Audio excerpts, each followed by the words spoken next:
सरकार बदल गई लेकिन इन लोगों के लिए कोई बदलाव नहीं आया। ये लोग इस चुनाव से पहले भी प्रदर्शन कर रहे थे, अभी भी प्रदर्शन कर रहे हैं। ये लोग शिक्षण संचालनालय पर आए हुए हैं, डीपीआई में, भोपाल में इन लोगों का प्रदर्शन चल रहा है। इनसे जरा पूछते हैं हम कि इनकी क्या मांग है। क्या मांग है सर आपकी? मांग हमारी कोई बिल्कुल जायज मांगे है सर।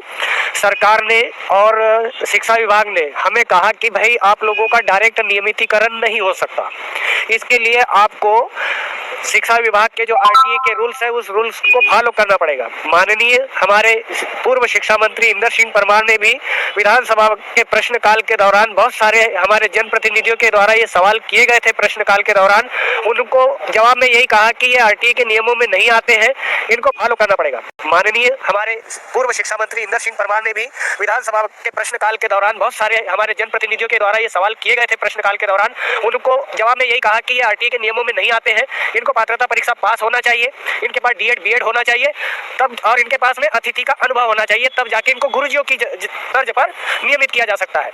आज हम लोग कोई 2018 से सर, कोई 2022 में, कोई 2023 में पात्रता परीक्षा पास कर चुके हैं और हमारे पास में डीएड और बीएड दोनों डिग्रियां हैं और कोई 3 वर्ष से अनुभवशील अतिथि है और कोई 15 साल 16 साल से अतिथि में कार्यरत है। चूंकि आरटीए के नियम को हम फॉलो कर रहे हैं, इसीलिए हमारी शासन और प्रशासन से यही मांग है कि जब हम सब कुछ फॉलो कर रहे हैं और गुरुजियों को जब आपने बगैर परीक्षा के नियमित कर दिया तो हमारा हक हमसे क्यों छीना जा रहा है? हमने बहुत कम पैसे में हमें मानदेय दिया जाता है, वेतन नहीं दिया जाता है।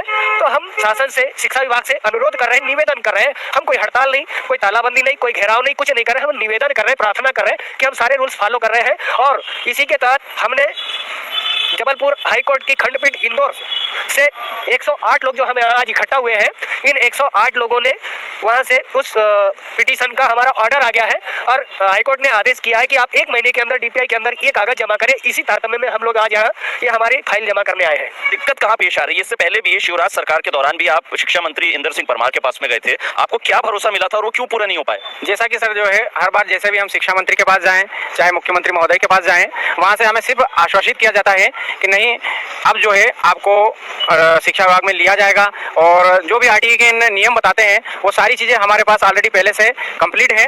और उसके बाद में जो जो रूल्स उन्होंने बताए हैं वो चीज़ हमारे पास आज की तारीख में सब कुछ कंप्लीट है। उसके बावजूद भी सर जो है हमें हमारा नियमितीकरण नहीं हुआ। उसके बाद में हमने जो है न्यायालय की शरण ली और न्यायालय ने हमें आदेशित किया है कि जो है आपको नियमित किया जाए। अब उसी कॉपी को लेके और हमारे संबंधित दस्तावेजों को लेके हम लोग शिक्षण संचालनालय में आज आए हैं और हमें कोर्ट द्वारा भी ये बताया गया और उसमें सामने जो पक्षकार पार्टी जो बनाई गई है उसे भी बताया गया है कि आप 2 महीने के अंदर 60 दिवस के अंदर इसका जवाब पेश करें। आप लोग प्रदर्शन करते करते मामा के घर भी गए थे। अभी 2 दिन पहले ही ये खूब शॉट आए थे जो बड़ी सुर्खियां बटोरी थी उन तस्वीरों ने। मामा को बहनें बोल रही थी, भांजियां बोल रही थी कि हमारी मांगों को पूरा किया जाए। शिवराज सिंह चौहान जी ने कहा है कि वो सरकार से बात करेंगे, तो क्या मांग पूरी नहीं हो रही आप लोगों की? सर, मांगे तो हमेशा रखी जाती है, आश्वासन दिया जाता है, लेकिन पूरी नहीं की जाती। मांगों को सिर्फ पूरा करने का आश्वासन दिया जाता है। आज हम लोग 2018 से परीक्षा पास करके बैठे हैं, बीएड हमने किया, सारी क्वालिफिकेशन हमने ली, उसके बाद भी हम लोगों को नियमित नहीं किया जा रहा है। हमसे कम अंक वाले लोग नियमित हो जाते हैं सिर्फ इसीलिए क्योंकि वो लोग कैटेगरी में आते हैं। लेकिन हम लोग संघर्ष करते, मेहनत करते, अतिथि शिक्षक की नौकरी करते इतने कम मानदेय में, उसके बाद भी हमें नियमित नहीं किया जा रहा है, हमारी मांगों को पूरा नहीं किया जा रहा है, केवल आश्वासन दिया जा रहा है। सिर्फ भरोसे मिल रहे हैं, सिर्फ भरोसा मिल रहा है और कुछ हो नहीं पाता है। आपने इससे पहले भी लगातार प्रदर्शन किया है, कभी आपने भीख मांगी है, कभी आपने बूट पॉलिश किया, तो इन सब प्रदर्शनों का क्या सरकार के ऊपर कोई असर नहीं पड़ रहा है क्या? निश्चित तौर पर कोई असर नहीं पड़ रहा है। अगर असर पड़ता तो हम लोग यहाँ पे आज इकट्ठे नहीं होते झुंड में। हम मेहनत कर रहे हैं। अब तो ये हालत होगी कुछ लोगों की, कुछ बूढ़े होने लग, दाढ़ी लगने लगे, अब जाए तो जाए कहाँ? एक यही ऑप्शन बचता है कि यहाँ सरकार हमारी बात सुन ले। अब सरकार के साथ साथ न्यायालय भी हमारे साथ में खड़ा हुआ है। अब इसके बाद में हम नियमित नहीं होंगे तो फिर क्या कर सकते हैं? तो आगे आपके किस तरह की प्रदर्शन की तैयारी है? अगर मांग पूरी नहीं होती तो जैसे आपने पिछली सरकार के दौरान किया था अपना